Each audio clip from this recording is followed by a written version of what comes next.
What's up, everybody, and welcome back to another episode of Lockdown 23-1.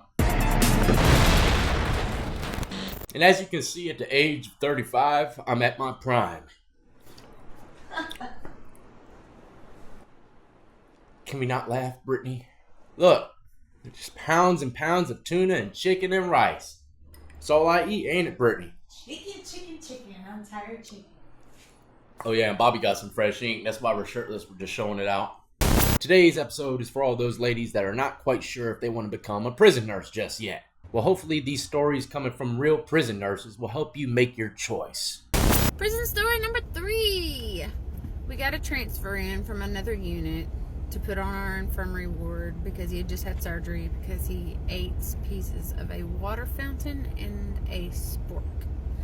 Water. So we had him in there for a couple days. Good God, him Bobby. Proper treatment, all that good stuff. And he knocks on the window and he says, "I just ate 3 bed springs." What? I was like, how did you even do that? They're like the big squirrely curly bed springs. He ate 3 of them. So we had to send him out to the hospital. After that, he had to have another opening up his stomach surgery. And after that, they had to make him a special room at a new unit. Basically like a room with nothing in it. No, it had a bed, but like no electrical outlets, no nothing.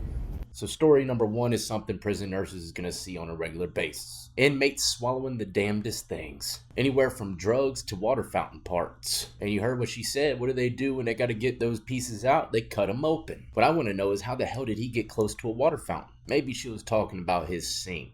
And second of all, a lot of people are probably saying, how the hell did he get a spring? Believe it or not, down south there are mattresses with springs. But one thing is a for sure fact, nurses, you're going to hear all kinds of calls of people swallowing things. Especially in the psych blocks or in the hole. People like to do crazy things in there. Next, we have a video of a nurse that I think has just been going through too much shit. She needs to take a break. This one takes a minute. I just remembered this. Okay, so I did a double the other day. And during the first of 2 shifts, I was passing out medication in segregation, which is where we put the bad boys, the ones that need a timeout.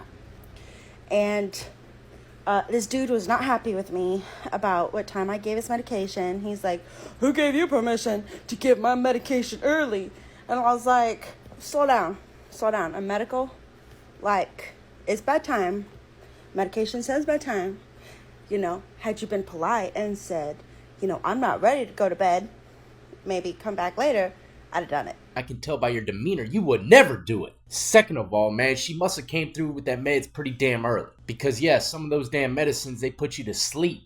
Thorazine, whatever the hell they be giving people nowadays, but they put them to sleep like babies. And if you're coming through with that shit early 4 p.m., they don't want to take that, man. Come on. But sometimes nurses be doing that just to get the shit done and over with so they can relax the rest of the night. Anyway, he was rude. And I was myself. Crazy. And he told me I was ugly. And I look like a man. And I quote, "truck driver looking ass." And so I was like, all right. And he said, and for the rest of the night, it was, "Yes, sir. Yes, sir." And now I have been told by my coworkers that I give off some big energy. Okay. And I'm a little masculine presenting sometimes, and my coworkers have told me I dress like a man, which, maybe. Leather jacket, t-shirt, tattered jeans, kicks, maybe. So, okay. So dude comes in. He's a mental health patient. Key words. Dude comes in. He's a mental health patient. And he's being real nasty.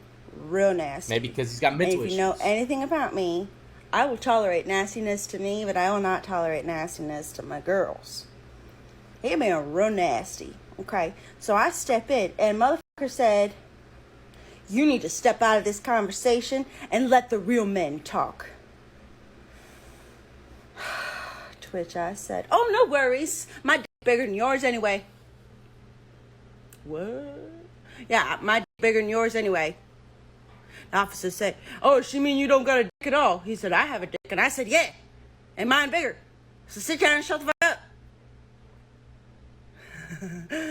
I think he This is the person that's conducting the pill drops in our prisons. I mean, I don't know about y'all, I'm just gonna speak my mind. This girl looks like a damn lunatic. No disrespect, lady. I understand you're going through some pretty crazy situations. Trust me, I've seen how inmates treat nurses. But you said the key words, mental health. The guy's got mental issues. Anybody going into that pod should be expecting anything and everything to come out of these people's mouths. I mean, that's even with a normal inmate, let alone someone in the psych block taking meds. So me personally, that shit should just be going in one ear and out the other. Just do your job, drop the pills on time. They say something to you, don't say nothing back. It ain't your job to talk to them unless you really gotta talk to them about their medicine. If they run their mouth, don't run it back. Don't feed the fire. I don't know, maybe I'm looking at this differently, but give me your opinion.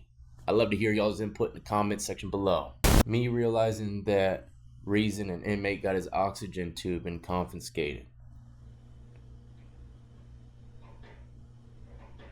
It's because he was using it to give his prison boot enemas. Jeez. Completely 100% believable. One of the first times I walked into a group shower in a dorm prison. I walked into the shower and seen someone spread eagle with a shampoo bottle, doing the same damn thing. So be ready for those kind of visuals if you become a prison nurse. Anything's possible. Next up, we have another one from @redhairdon'tcare.unicorn. This one's rather interesting, prison nurses. Listen up. Prison story. Okay, so this is the first one, so this will determine how many we tell from here. Just to let you know off the bat, I am a shitty fucking storyteller. Okay? Pretty shitty.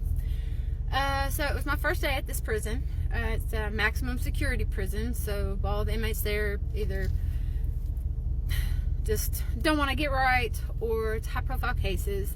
So first day, inmate comes in, he's threatening to cut himself, and one of the CNAs was like, give me the razors.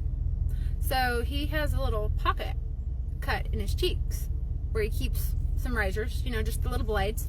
And then she's like, give me the last one. I shit you not, this motherfucker whipped out his, pulled back his foreskin and handed her a fucking razor. How's that for a first day? Man, that is one hell of a first day. Anyways, this was a pretty good story. The only thing I didn't really understand it was he had little pockets slit in his cheek to hold the razors. I've never seen that before in my life. People like to pocket it over there by their gum and they can spit it out, but I've never seen them actually cut a pocket in their cheek to do it. I think she just meant he cuffed it in the cheek, you know? I don't know, but maybe there are people that do little kangaroo pouches in the cheek. That shit sounds insane to me though, right? But that's it. Hopefully these stories give you a little bit more light on what you might see as a prison nurse. Anything's possible, and you got to keep in mind as well, it's all about the establishment. Some prisons are way worse to work in than others. So do your research on the prison itself. How much violence, how much corruption might be in that place, because the more corruption, the more issues you're probably going to have, or the more temptation you might have to fall into the corruption itself. Next thing you know, you'll be in there eating brown bag lunches. But as always, I salute every last one who's been supporting me since the beginning, and everybody who's just now joining the lockdown compound. Y'all be safe and stay free.